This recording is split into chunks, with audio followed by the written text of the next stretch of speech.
great to have all of you here today. I'm very excited. I've never been here before. And this is an important new initiative in education, in management education. And I'm very proud that I've known Jose Salibi for many years, and some of your faculty for many years. I've been associated with HSM for a long, long time. Too long, I guess. But it just seems like yesterday. And now we have this remarkable new organization that's trying to transform the way managers get trained. And you all are, I think, hopefully part of something that will be a model, not just here in Brazil, but more broadly around the world. Fine. Professor Porter, a mudança passou a ser maior. I'm asking in Portuguese? Okay. A mudança passou a ser maior e o desafio que o senhor colocou na sua palestra também é muito grande. Eu me lembro que em 1991, o senhor escreveu um artigo para o Strategic Management Journal sobre os problemas da estratégia, que o problema transversal de quem é melhor, por que é melhor, estava respondido pela sua contribuição. E que o problema longitudinal de como construir uma melhor estratégia, como construir uma melhor empresa, ainda não estava respondido.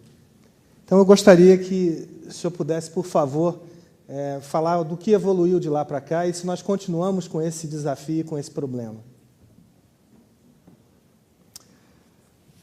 Well, you know, it's been a long time since I wrote that article.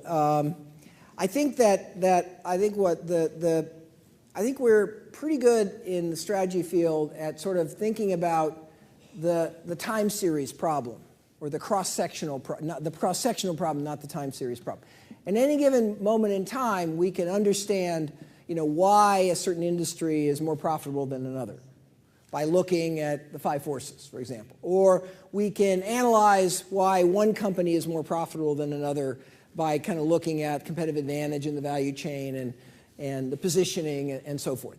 The question that I think remains a big question is the dynamic problem, the time series problem. So how did this end up the way it did? You know, how do industries evolve? How do companies discover a unique position? And I think I think we're starting to get some more insight into this longitudinal or time series problem. And I think that what we come to understand is that there's certain opportunities that are emerging all the time. There's new needs, there's new customers, there's new technological possibilities, and the companies that end up doing well are the companies that perceive how to take advantage of those, and earlier than others. And then the question is, well, why do some companies perceive the opportunity better than others? And sometimes it's just luck. And sometimes it's history. It's you know, it's the company. Somebody in the company, a senior executive, had an experience that brought something to their mind because of the experience they had that other people really haven't seen.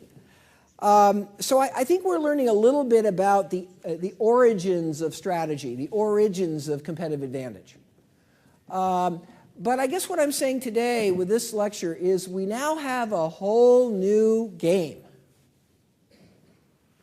And this is going to create the opportunity for thousands and thousands and thousands of new, unique positionings in the marketplace. And, you know, Whole Foods, I showed you that slide, they were very early to see the opportunity to build a food store around the concept of nutrition and health, rather than, oh, this is just a place to come buy your candy bars. They saw this opportunity early. They were widely criticized for being sort of, I'll use an American slang, flaky, sort of wacky. But they actually saw something very clearly that others couldn't see because they were still caught up in the conventional grocery store.